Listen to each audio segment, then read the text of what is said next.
여러분 안녕하세요. 라디오 전국 일주 아나운서 이규원입니다. 충북 괴산군과 경북 문경시의 경계를 이루는 연풍세제 과거길. 이곳은 조선시대 영남에서 한양으로 과거를 보러 가던 선비들이 애용했던 길목인데 대학 수능시험이 이달 14일로 다가오면서 이곳에 이 수험생 학부모들의 발길이 끊이지 않고 있다 그래요. 이 길을 이용했던 어사 박문수처럼 많은 선비들이 과거에 합격한 것으로 알려지면서 우리 아들과 딸들이 그 좋은 기운을 전해받았으면 하는 마음에서 찾았을 텐데 이 단풍이 곱게 물든 연풍세제 과거길에서 마음을 간절히 모았을 수험생 가족들을 생각하니까 가족이 가족을 생각하는 마음은 글쎄요, 이 단풍보다 더 붉고 더 진하지 않나 이런 생각이 듭니다. 그래서 저희도 수능을 코앞에 둔 수험생 여러분을 좀 응원하는 마음으로 관련된 퀴즈를 준비했습니다. 문제 드릴게요. 벌써 수능시험 앞두고 시험에 철썩 잘 붙으라는 의미에서 찹쌀떡과 이것의 판매가 꾸준히 늘고 있다 그래요. 이것은 전분을 가진 곡식을 엿기름으로 삭혀서 고아 만든 달고 끈끈한 식품입니다. 딱딱한 것도 있고 물렁물렁한 것도 있는데요. 치아에 쩍쩍 잘 들러붙는 성질 때문에 중요한 시험 앞뒀을 때 꼭 붙어라, 제발 좀 붙어라 이런 상징성으로 이거 즐겨 선물했습니다. 자, 무엇일까요? 다 아시겠죠? 정답과 함께 주변에 수험생 있으시다면 남은 시간 컨디션 관리 잘하고 또 잘 이겨내라는 응원 문자도 함께 받겠습니다. 짧은 글 50원, 긴 글 100원의 유료 문자 우물정 9730 무료 KBS 콩 게시판 이용하시면 되겠습니다. 오늘도 문자 주신 분들 가운데 추첨해서 모바일 커피 쿠폰 선물로 드리겠습니다. 이 방송은 유튜브 생방송으로 보고 들으실 수 있습니다. KBS 1라디오 검색하시면 바로 화면이 뜨고요. 게시판도 있습니다. 정답과 함께 이 수험생 응원 문자 함께 남겨주시기 바랍니다. 11월 4일 월요일 라디오 전국 일주 출발합니다.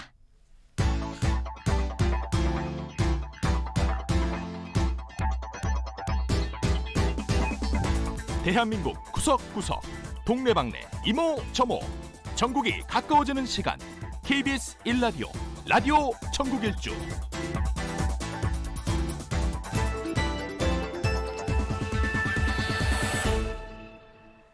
지역 뉴스 브리핑입니다. 이종훈 시사평론가 전화 연결하겠습니다. 안녕하십니까? 네, 안녕하세요. 네, 이 독도 인근 해역에 추락한 헬기 실종자 이제 7명 가운데 2명의 신원은 확인이 됐고요. 지금 이제 실종자 5명. 이 해경과 해군이 해상 수색 작업에 총력을 기울이고 있죠. 네, 오늘 오전에 수색 작업을 재개를 일단 했습니다. 네. 예, 지금 동체 인양 과정에서 시신 한 구가 지금 사라진 것으로 좀 알려지고 있기도 한데요. 네. 이게 이제 사라진 것일지 영상 판독이 잘못된 것인지 이 부분에 대해서는 아마 추가 설명이 좀 나올 것 같습니다. 현재 실종자는 5명인 거고요. 그 다음에 이제 동체는 어제 이제 인양을 했는데 김포공항으로 이송을 했다 그럽니다. 네. 그래서 국토교통부 항공철도사고조사위원회가 블랙박스를 회수해서 정밀 분석에 들어갈 예정이라고 합니다. 예, 정확한 사고 경위도 나오겠죠. 자, 다음 소식 봅니다. 아프리카 돼지열병 추가 확산을 막기 위해서 이 방역 당국이 오늘부터 멧돼지 이 총기 포획 범위를 넓혔습니다. 네, 이재용 농림축산식품부 차관이 오늘 점검 회의 뒤에 밝힌 내용이고요. 오늘부터 완충 지역 내 야생 멧돼지 총기 포획을 농가 주변에서 지역 전역으로 확대를 했다고 합니다. 예. 그래서 이제 가능한 한 총기 포획을 집중적으로 좀 해달라 이제 이런 얘기인데요. 당초 정부는 이 완충 지역에서는 총기 포획을 금지를 했습니다. 네. 그러니까 포획 틀하고 포획 트랩만을 이제 이용한 방역 조치를 취했었는데 최근에 야생 멧돼지 감염 사례가 계속해서 지금 확인이 되고 있는 그런 상황이기 때문에 이 지역에서도 조금 더 남쪽으로 그러니까 이 포획 범위를 이제 넓힌 이제 그런 거고요. 현재 완충 지역은 강화, 김포, 파주, 연천, 철원으로 좀 돼 있고 네. 인접한 5개 시군, 고양, 양주, 포천, 동두천, 화천 이쪽이 지금 이제 설정이 돼 있는데 그러니까 고양, 양주, 포천, 동두천, 화천 지역에서도 이제 총기 포획이 허용이 되는 겁니다. 네. 아프리카 돼지열병 감염이 전국적으로 이제 20건으로 늘면서 이렇게 이 총기 포획 범위도 넓힌 것 같고요. 자, 이 주택연금 관련해서 정부가 이 가입 연령을 낮추는 방안을 추진 중이라면서요. 네, 국회하고 금융위원회 주택금융공사가 주택연금 활성화 방안을 추진 중이라고 합니다. 예. 그래서 일단 가입 그 하한 연령을 기존 60세에서 55세로 낮추는 방안을 지금 유력하게 검토 중인 것으로 이렇게 지금 전해지고 있고요. 네.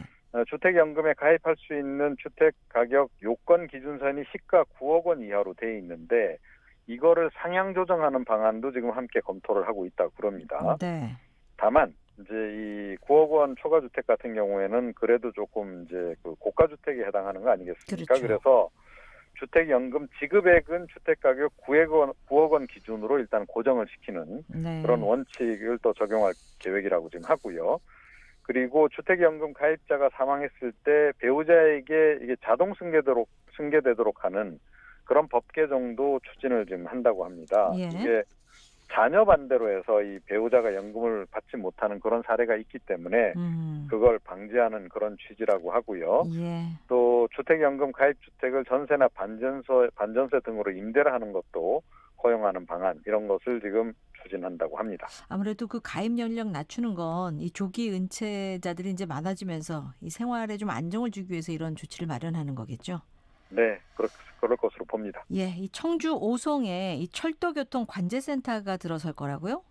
네, 현재 그 서울에 구로관제센터가 있긴 합니다. 네. 그런데 뭐 설비 자체가 굉장히 낡았다고 하고요.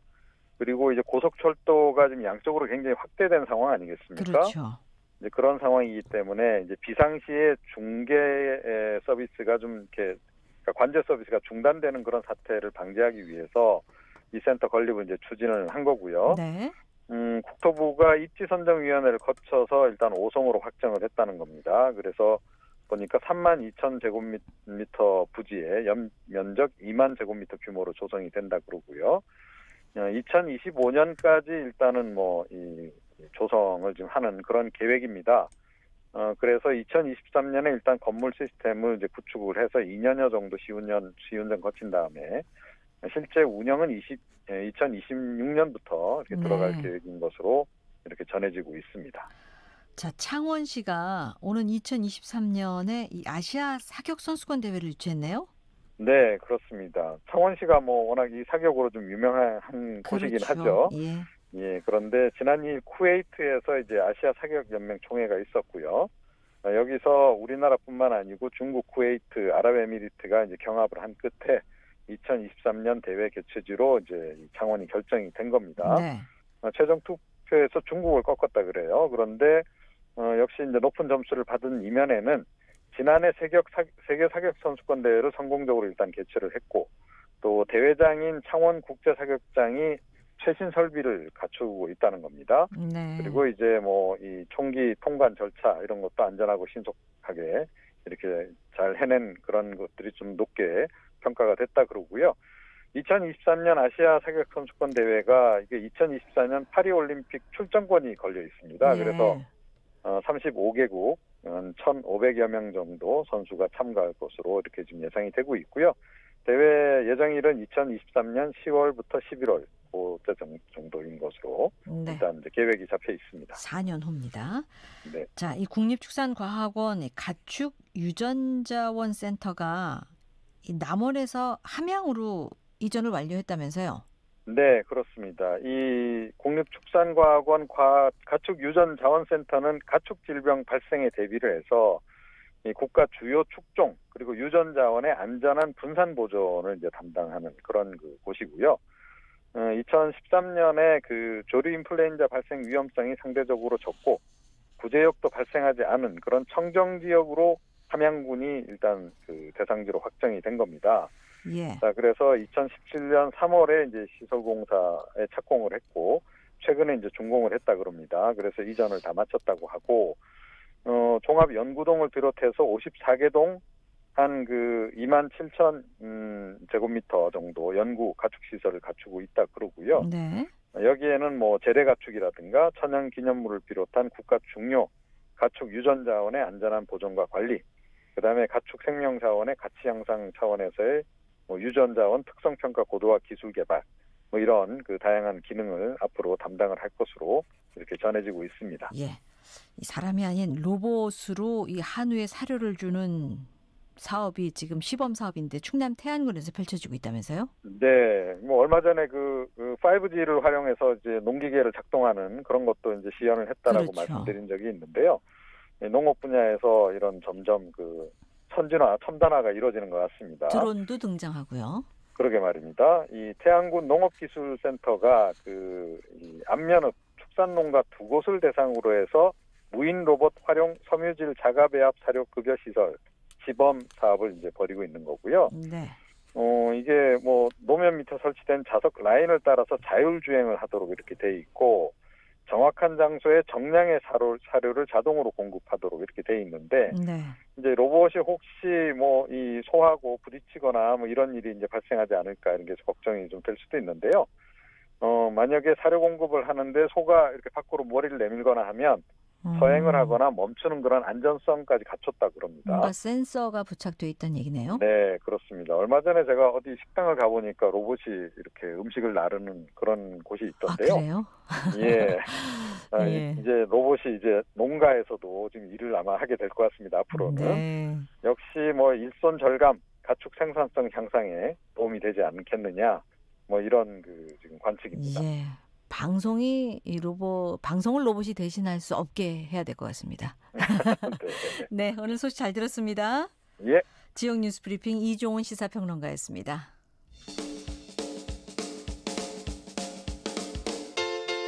부산, 창원, 대구, 광주, 전주, 대전, 청주, 춘천, 제주, 울산, 진주, 안동, 포항, 목포, 순천, 충주, 강릉, 원주. KBS 1라디오 라디오 전국 일주. 수능일이 이제 열흘 앞으로 다가왔습니다. 11월 14일 다음 주 목요일 날 치러지게 되는데 합격을 기원하는 선물 벌써부터 많이 팔리고 있다 그러죠. 자, 그 가운데 이것은 전분을 가진 곡식을 엿기름으로 삭혀서 고아서 만든 달고 끈끈한 식품입니다. 이거 먹을 때 치아에 쩍쩍 잘 들러붙는 성질 때문에 꼭 붙으라 이런 상징적 의미로 선물을 많이 하고 있습니다. 자, 이것은 무엇일까요가 오늘의 퀴즈인데요. 다들 정답 맞춰주고 계십니다. 모르는 분이 없으시네요. 예, 한두 번쯤은 다 드셨을 것 같고 또 선물도 받으셨을 것 같은데 오늘 퀴즈 당첨자 역시 중간과 프로그램 끝에 발표를 해드리고 먼저 문자로 주신 사연 소개해드릴게요. 7010님, 교문 앞에 철썩 이거 붙여놓고 기도하던 어머니. 저도 역시 딸아이 교실에 들여보내놓고 긴 시간 기도했죠. 세상의 부모 마음은 다 같을 겁니다. 자식 잘 되길 바라는 마음이요.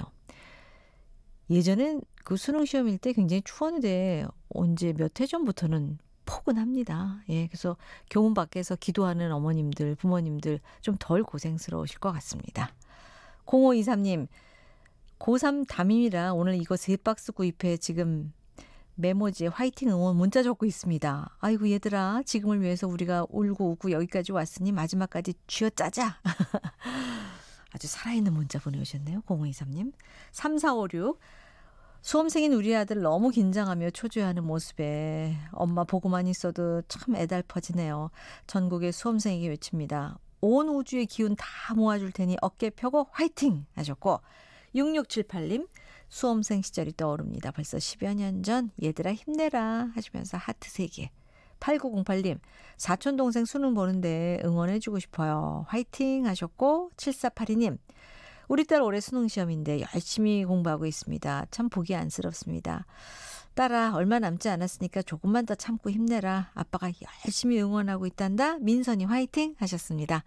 이런 응원과 격려의 문자 그리고 또 열흘 동안 어떻게 보내면 좋은지 수험생들을 위한 건강관리 요령이랄까요? 이런 거 아시는 분들 문자로 좀 보내주세요.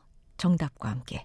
짧은 글 50원, 긴 글 100원의 유료 문자 오물정 9730 무료 KBS 콩 게시판 이용하시면 되겠습니다.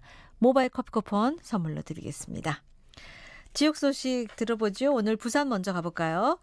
자, 재현아 리포터 안녕하십니까? 네, 안녕하세요. 재현아입니다. 예, 지금 부산 날씨는 어떤가요? 네, 부산은 지금 18도고요. 확실히 아침에는 쌀쌀해졌구나 이런 생각 들고요. 그렇죠. 네, 오후에는 살짝 덥다가도 또 추워지는 그런 날씨입니다. 얇은 옷 여러 겹 겹쳐 입어서 체온 관리 잘 하시기 바랍니다. 예, 그 햇볕만 이렇게 쬐고 있으면 좀 더운데 응달로 가면 또 쌀쌀해요. 맞아요. 예, 자. 11월에 이제 부산에서 한 아세안 특별 정상회의가 열리는 걸로 알고 있는데 네. 지금 또 이제 태국에서 열리고 있습니다만 이 부산시가 글로벌 평화 도시로 조성된다고요? 네. 제가 부산에 살고 있지만 이 부산이 가지고 있는 매력이 정말 많은 것 같습니다. 많죠. 멋진, 예. 네. 보시다시피 멋진 바다도 있고요. 그리고 영화의 도시이기도 합니다.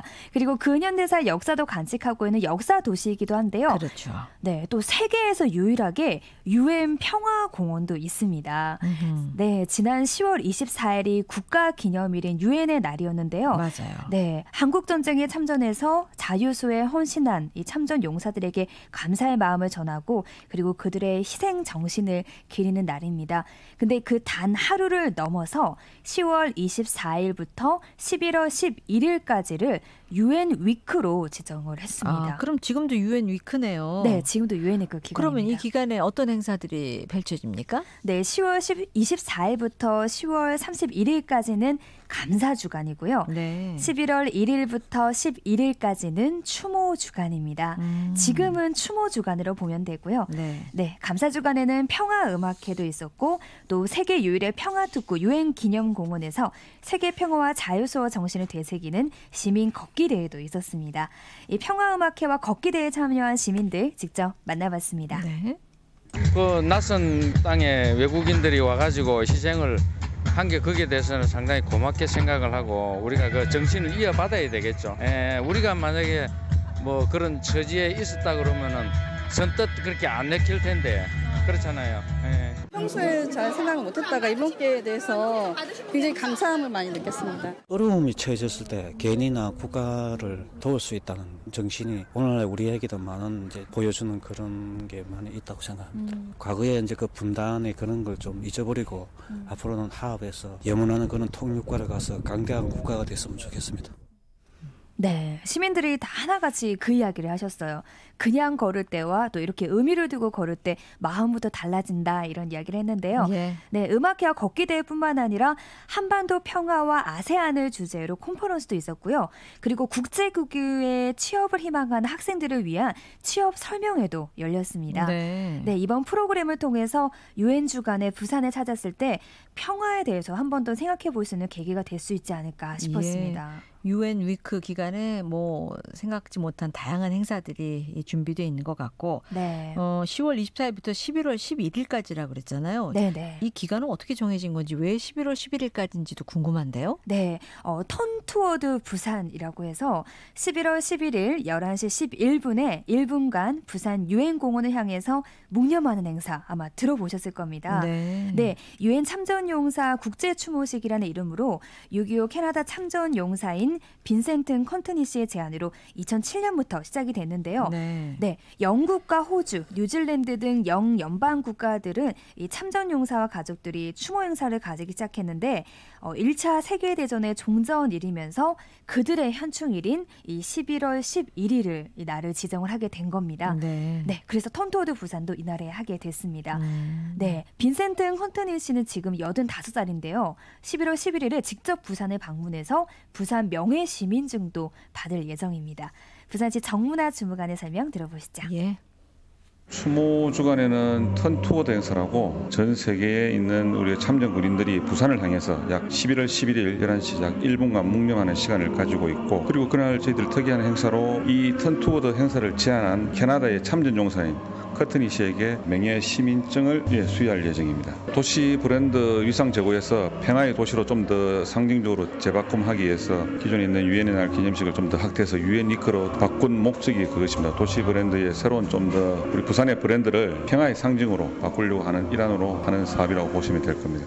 네, 우리의 현충일도 있지만 어쨌든 이 영연방 국가들 참전 용사와 가족들이 추모 행사를 갖는 그날 또 그들의 현충일인 그날 이 11월 11일 11시 11분 네. 1분 동안 잊지 않고 이 부산 유엔공원 바라보면서 묵념해야 되겠네요. 네, 저도 잊지 않고 하겠습니다. 예. 네, 이렇게 부산은 유엔과 관련한 다양한 행사도 준비하고 있고요. 평화도시 부산 만들어 나갈 예정입니다. 네. 네, 청취자 여러분들도 11월 11일까지 나라를 위해서 목숨을 바친 분들에게 감사한 마음 가지고요. 또 평화에 대해서도 한 번 더 생각해 볼 수 있는 날들이 됐으면 좋겠습니다. 지금까지 부산에서 전해드렸습니다. 재현화 리포터였습니다. 이번에 전주를 가보겠습니다. 천소영 리포터 안녕하십니까? 네, 안녕하세요. 전주입니다. 전주 하늘은 어떻습니까? 전주는 지금 주말 동안 먼지로 인해서 또 탁했는데요. 네. 지금은 다시 깨끗한 대기질로 회복한 상태입니다. 그렇군요. 한적한 숲에서 책을 읽으면서 힐링할 수 있는 공간이 전주에 있다고요? 어디입니까? 네, 지난번 단풍 특집으로 제가 건지산 단풍나무 숲길 소개해드린 적 있었는데요. 그렇죠. 네, 건지산에는 이 단풍 말고도 또 한 가지 시민들이 맑은 공기를 마시면서 자연에서 책을 읽을 수 있는 공간이 있습니다. 바로 건지산 안에 있는 숲속 작은 도서관입니다. 새소리 물소리 들으면서 조용히 책 읽기 좋은 공간, 숲속에 이게 도서관이 있다는 거죠? 네, 그렇습니다. 건지산 숲길을 조금 걷다 보면요. 고즈넉한 모습으로 자리 잡고 있는 도서관을 만날 수가 있는데요. 책도 보고 숲속 풍경도 감상할 수 있는 전주의 유일한 숲속 도서관입니다. 사실 규모는 작지만 시민들의 편안한 휴식처가 되고 있었는데요. 네. 건지산 숲속 작은 도서관은 완산 시립도서관 직영으로 현재 운영이 되고 있는 곳입니다. 예. 좀 더 자세한 이야기는 최영미 운영자의 목소리로 들어보시죠. 건지산 숲속 작은 도서관은 2013년 5월 24일에 개관해서 올해로 6년째 들어서고 있고요. 특히 우리 전주 시민들 자주 이용하는 옹달샘 같은 편안한 휴식처 역할을 하는 공간입니다. 그냥 운동이나 산책 왔다가 신기한 보물 발견한 것처럼 참 이런 것도 있었네 하고 들어오시는 분들도 있고 일부러 물어물어 찾아오셔서 누리다 가시는 분들도 있어요. 이 도서관은 생태 특화 도서관으로 지정되어 있어서 환경하고 생태 관련한 도서들이 타 도서관보다 더 많이 구비되어 있고요. 일반인과 아이들 같이 볼 수 있는 그 책이 다 같이 아우러져서 총 2,800권 정도 있습니다. 아이고, 책도 많네요. 이곳에 가면 심신의 건강은 물론 또 이 영혼까지 좀 건강해질 것 같다는 생각이 드는데 이 도서관 어떻게 이용할 수 있습니까? 네, 남녀노소 연령 상관없이 누구나 이용 가능한데요. 도서관은 매주 화요일부터 일요일까지 운영되고 있습니다. 평일은 오전 9시부터 오후 6시까지, 주말에는 오후 5시까지 열려 있는데요. 월요일과 공휴일은 휴관이고요. 열람만 가능하다는 점 기억해 두시면 좋겠습니다. 네, 오늘은 문을 닫았습니다. 그런데 대출은 안 하고 그냥 열람만 할 수 있는 곳이라고요? 네, 맞습니다. 그래서인지요. 오래된 책들도 정말 깨끗했고요. 네. 상태가 매우 좋았습니다. 또 차이점이 있다면 사방이 숲이어서 자연을 마음껏 느낄 수 있다는 점도 빼놓을 수가 없는데요. 네. 큰 창 너머로 보이는 푸른 숲과 또 도서관에 퍼지는 나무 향기가 아이고. 정말 좋더라고요. 건지산 인근에 사시는 분들은 정말 좋겠어요. 네. 예, 매일매일 이곳 다니면 되잖아요. 정해놓고 책 읽고. 예. 그러면 뭐 언제든지 찾아오고 싶은 그런 도서관으로 자리매김했겠어요. 네, 맞습니다. 도서관이라고 하면 사실 단순히 책이 있고 또 책을 읽을 수 있고 빌려주는 곳이라고만 생각해 왔는데요. 건지산 숲속 작은 도서관은 일반적인 편견을 깨준 도서관이었습니다. 이 책뿐만 아니라 사람을 보고 자연을 느낄 수 있는 곳이었는데요. 아이들하며 어른들까지 숲도서관을 찾은 시민들 만나봤습니다. 목소리 들어보시죠. 네. 여기 처음 오늘 왔거든요. 혹시나 하고서 들어왔거든요. 근데 음악 소리도 들리면서 바깥 풍경이 안정적으로 평화롭고 그래서 내 마음까지도 평화롭고 참 편안하고 좋네요. 하루도 빠짐없이 매일 와요. 저는 운동 겸해서 공기도 좋고 쉬는 시간도 있고 그래서 와서 책도 보고 제 낙입니다. 그게. 학교 도서관은 딱딱한데 여기는 좀 편안하고 친근한 느낌이어서 책 읽기도 좋아해요. 저는 작은 도서관에 자원봉사를 하고 있습니다. 행복합니다. 제가 좋아하는 책도 볼 수 있고 또 이렇게 아담하고 적지만은 필요한 서적들이 많이 있어서 제 나름대로 또 공부도 할 수 있고 산 안에 이렇게 작은 도서관이 있다는 게 너무 매력적이고 책 읽는 목적도 있겠지만 아이들 데리고 오는 그 재미로 오게 되고 있어요. 이게 나의 정원이라 생각하고 나의 서재다라고 생각하면 정말 행복하겠어요, 이곳에서. 그런데 이렇게 책 읽는 것 외에 뭐 다른 활동도 가능합니까? 네, 숲속 작은 도서관은요, 봄과 가을에 숲 생태놀이 체험 프로그램이 정기적으로 진행되는데요. 네. 숲으로 나가서 체험도 하고 놀이나 숲 해설사의 이야기를 듣는 활동입니다. 또 그리고 재능 기부로 특강도 열리는데요. 네. 강의는 매번 다르기 때문에 완산 시립도서관 홈페이지를 참고해 주시면 좋을 것 같고요. 네. 흔히 가을은 저희가 독서의 계절이라고 하잖아요. 물론이죠. 네, 얼마 남지 않은 가을이지만 지나가는 가을을 아쉬워만 하지 마시고요. 숲속 작은 도서관을 찾아 맑은 공기도 쐬고 마음의 양식을 쌓는 건 어떨까요? 지금까지 전주였습니다. 네, 천소영 리포터였습니다. 365일 매주 월요일만 빼고 언제든 갈 수 있는 곳입니다. 마음의 양식을 쌓기 위해서 사계절 내내 이런 곳 매일매일 다닐 수 있으면 정말 좋겠습니다. 자, 오늘 퀴즈 풀고 있습니다. 이 수능이 열흘 앞으로 다가오면서 이거 꾸준히 이제 잘 팔리고 있다고 하는데, 자, 이것은 무엇일까요?가 오늘 문제예요. 전분을 가진 곡식을 엿기름으로 삭혀서 고아 만든 달고 끈끈한 식품. 정답 많이 보내주시고 있어요. 사연을 좀 중심으로 소개해드리자면 9194님, 아래층 여학생 재수하고 있어요. 아주머니께서 매일 데려다주고 데려오고 엘리베이터에서 만나면 그저 눈인사만 하는데 이렇게 문자 통해서 이 학생에게 응원해주고 싶다고 처음 문자 주셨고요. 4196님, 이젠 이거 먹을 때 이 치아 빠질까 봐 혀로 입안에 굴리면서 침으로 녹여 먹습니다 하셨어요. 공감하시는 분 많을 것 같네요. 0067님, 대구 팔공산 갓바위 어제 갔는데 수능 앞두고 수험생 부모님들 정말 많이 오셔서 각자의 바람을 빌고 그래서 자리가 없더군요 라고 하셨습니다. 특히 이제 부산 경남 사람들이 많이 오는데 이 팔공산 갓바위가 한 가지 소원은 꼭 들어준다고 해서 이렇게 명소라고 하네요. 자, 2077님, 아들이 고3 수험생입니다. 하루 종일 공부 열심히 하느라 다리에 혈액순환이 잘 안 돼서 이 다리에 쥐가 난다고요. 힘들지만 조금만 더 참고 열심히 해보자고 어머니께서 처음 문자 주셨습니다. 2331님, 막내 아들 감기 걸려 컬럭거리며 오늘도 무거운 가방 메고 나가는 뒷모습이 짠하네요. 훈아, 마지막 힘내자 하셨고요. 6149님은 옛날에 아들 시험 보는 날 그땐 눈이 왜 그렇게 많이 왔는지 빙판이라 참 힘들었습니다 하셨어요. 후배들 응원 속에 들어가는 아들 보며 마음속으로 간절히 기도하는 그때가 생각이 나신다고요? 박재만 씨, 취업에 따라 전공 정하지 말고 하고 싶은 전공을 택하라고요? 그럼 마음도 편하고 시험도 잘 볼 수 있을 거라고 하셨습니다. 0429님, 당일에 이 두꺼운 외투 하나보다는 얇은 옷 여러 겹해서 이제 온도 조절 잘하고 미리미리 도시락 먹어보는 연습도 해보고 열흘 동안 아는 거 다시 떠올리며 복습하는 게 최고입니다. 이 경험자의 얘기니까 또 귀담아 들어주시기 바랍니다. 자, 7482님, 3456님 모바일 커피 쿠폰 선물로 드리겠습니다. 정답과 함께 사연 계속 기다릴게요. 짧은 글 50원, 긴 글 100원의 유료 문자 우물정 9730, 무료 KBS 콩 게시판 이용하시면 되겠습니다. 커피 쿠폰은 남아있어요. 3시 33분입니다. 날씨와 교통 상황 간추린 뉴스 이어드리겠습니다. 기상청 최영호 씨 전해주세요. 네, KBS 날씨 정보입니다. 11월의 첫 번째 월요일, 오늘 아침 기온도 여전히 높았습니다. 낮 기온도 크게 무리가 없습니다. 서울 20도 기록하고 있고요. 전국이 15도에서 20도로 평년보다 3도에서 5도가량 높습니다.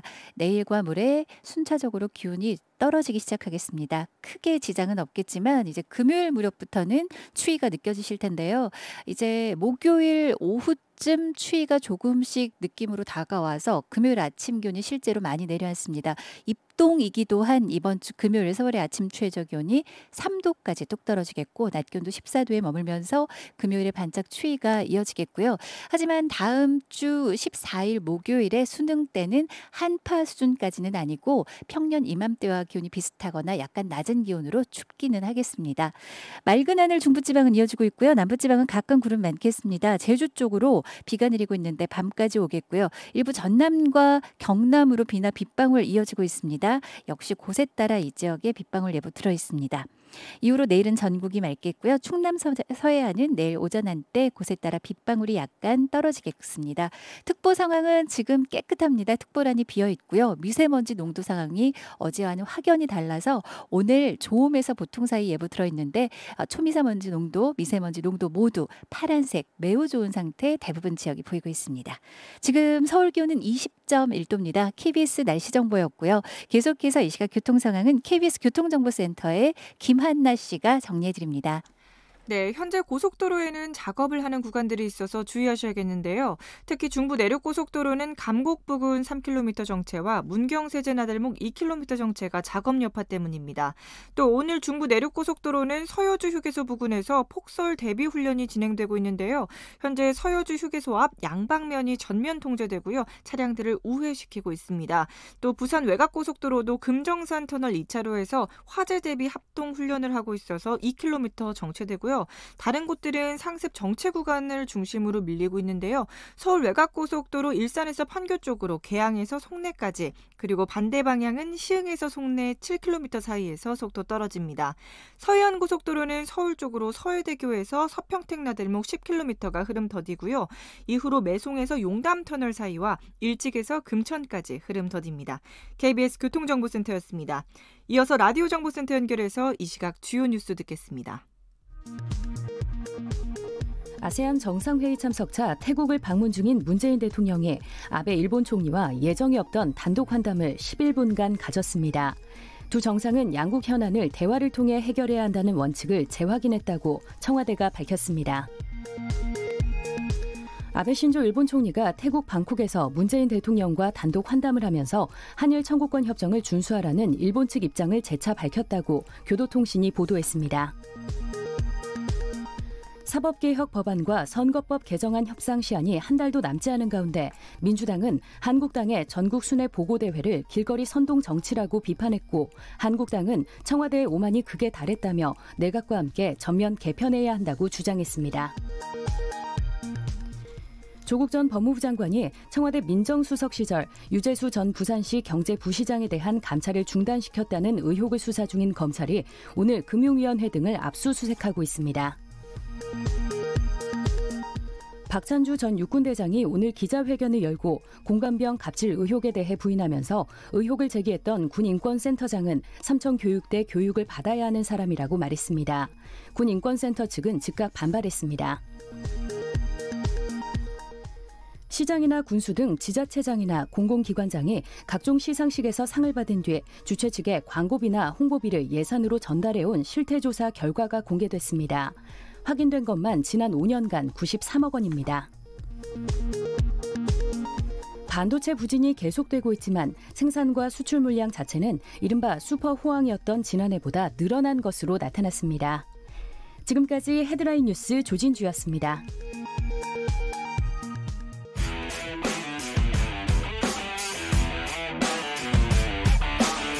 라디오 전국일주 지역시사 포커스 팔도기자가 간다. 네, 오늘은 창원일보 김광수 기자와 함께합니다. 안녕하세요, 김 기자. 네, 안녕하세요. 예, 최근 창원에서는 이 성매매 집결지를 폐쇄하는 움직임과 관련한 현안이 아주 뜨겁다고요? 네, 그렇습니다. 성매매 특별법이 시행된 지가 15년이 지났지만 아직도 전국적으로 많은 곳에서 성매매가 성행하고 있는 상황인데요. 네. 창원시는 시의회의 상정으로 110년 넘게 내려온 마산 서성동 신포동 일대에 성집결지를 폐쇄하기로 하고 대대적인 행정집행을 진행하고 있습니다. 네. 그런데 이 과정에서 일부 부지가 국공유지라는 사실이 알려지면서 논란이 되고 있습니다. 그래요.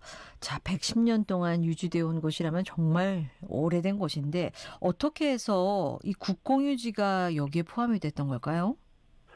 네, 1905년도에 마산항 개항과 철도가 신설되고 70년도에는 중화공업이 발달하면서 당시 마산은 전국 7대 도시로 자리 잡았습니다. 예. 그러면서 사람들이 왕래가 잦아지고 유흥가가 형성되어서 110년이 넘게 이어져 오는 상황인데요. 올해 여성가족부 국정감사에서 이곳 부지의 약 29%가 국공유지인 게 밝혀진 겁니다. 그래요? 네, 87년도에 기획재정부로 소유권이 이전됐는데 그래서 정부 소유의 땅을 성매매 직결지로 임대해 준 것이라며 네. 따가운 질타를 받았습니다. 예, 그 터의 29%면 3분의 1가량이 바로 이제 국공유지란 얘기인데 네. 이 내용이 이 국정감사장에서 나온 질타였다면 혹시 여기에 대한 여성가족부나 창원시의 입장도 나왔습니까?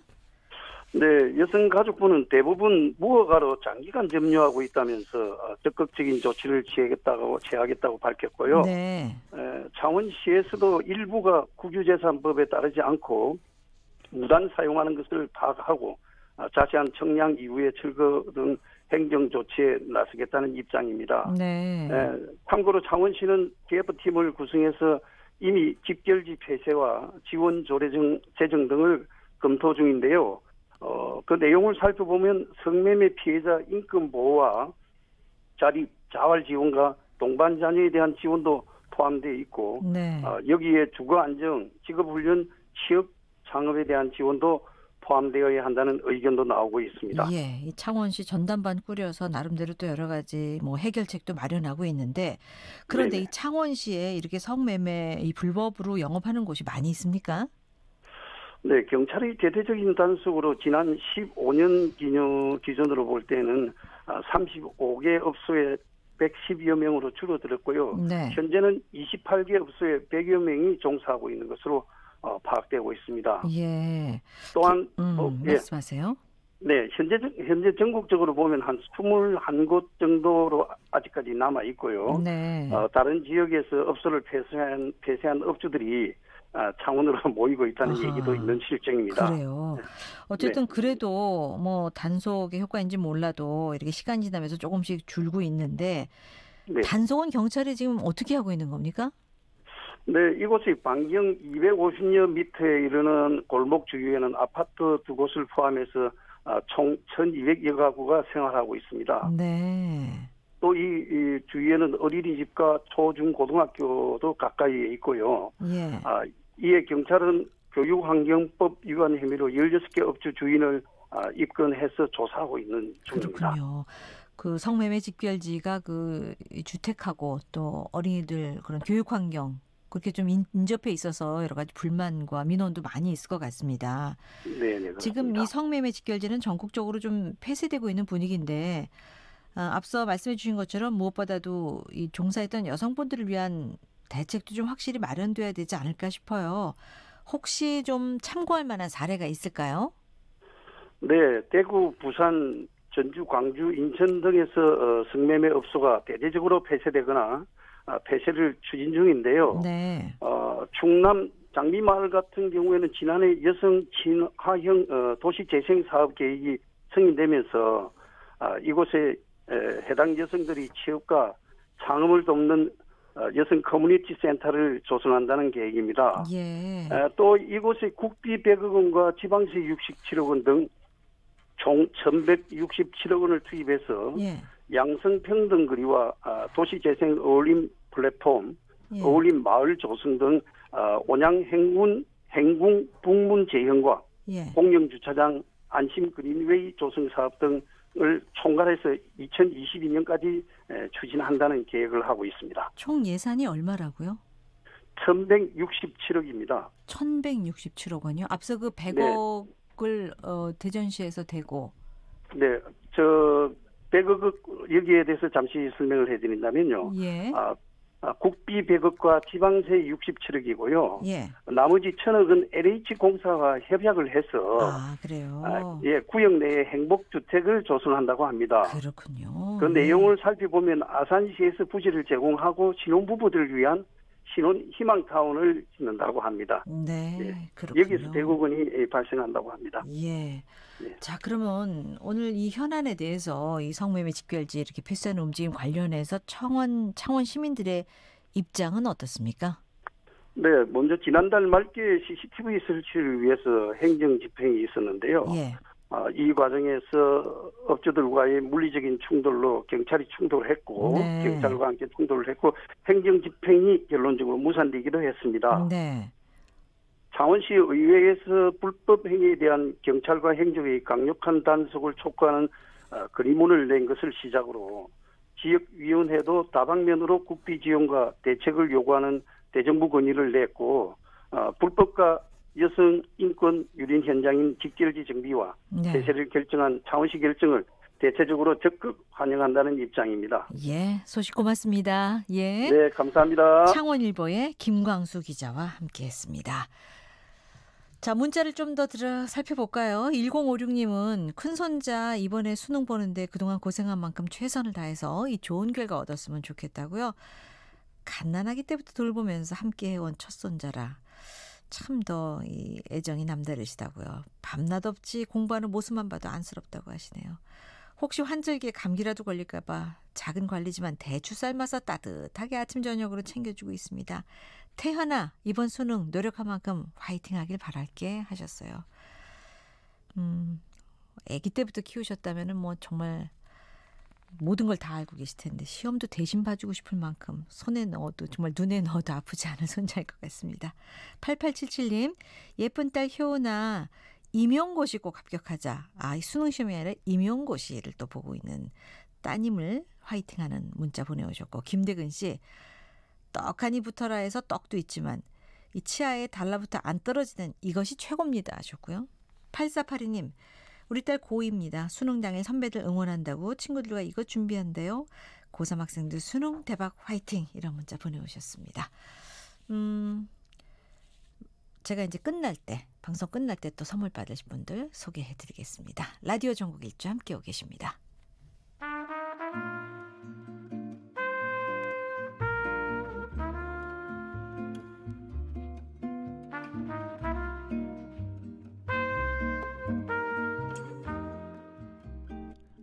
우리의 고향을 찾아갑니다.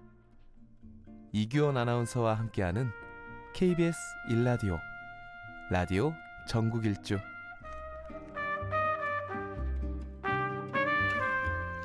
매주 월요일 전국 일주 초대석에서는 이 책 속에 담긴 지역의 이야기를 듣고 있습니다.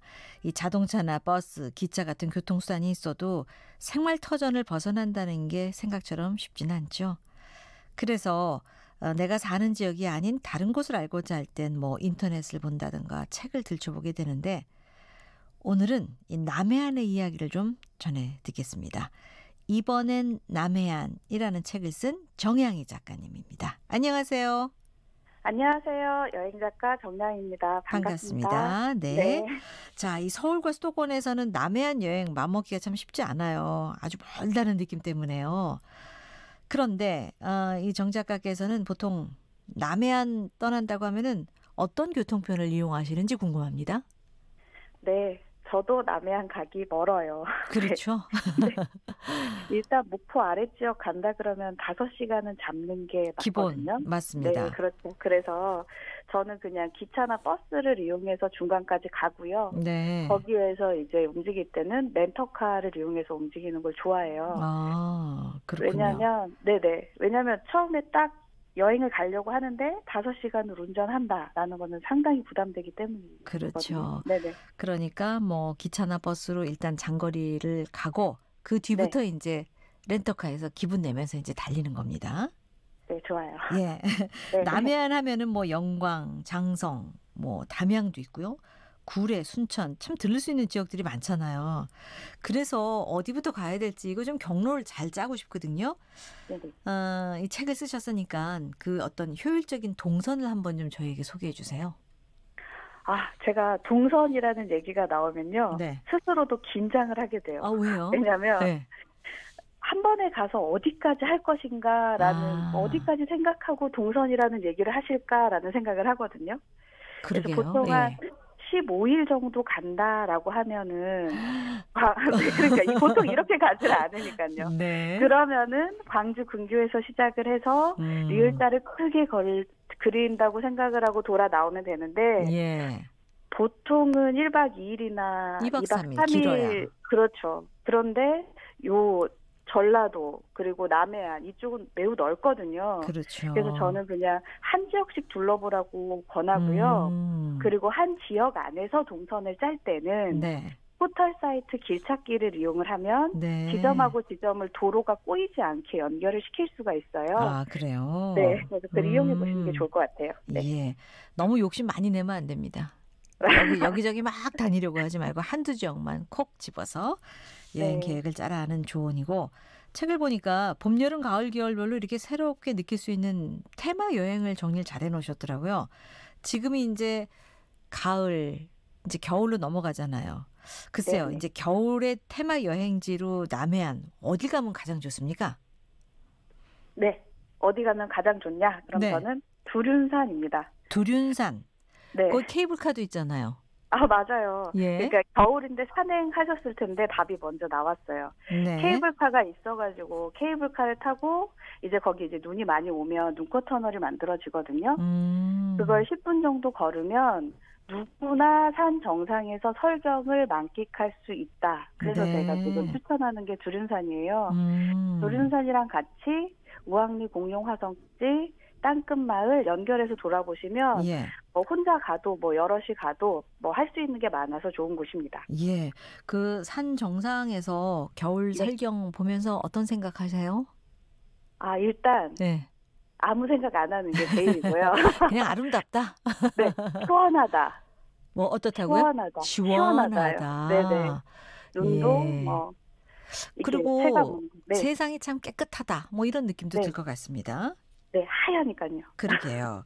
네. 자, 어느새 이제 11월 4일인데 아무래도 이제 남해안은 좀 따뜻한 곳이잖아요. 겨울에 가도 그렇죠. 아, 안타깝게도 네. 겨울은 어디 할 거 없이 춥습니다. 남해안도 추워요? 얼마나 그렇죠. 춥습니까?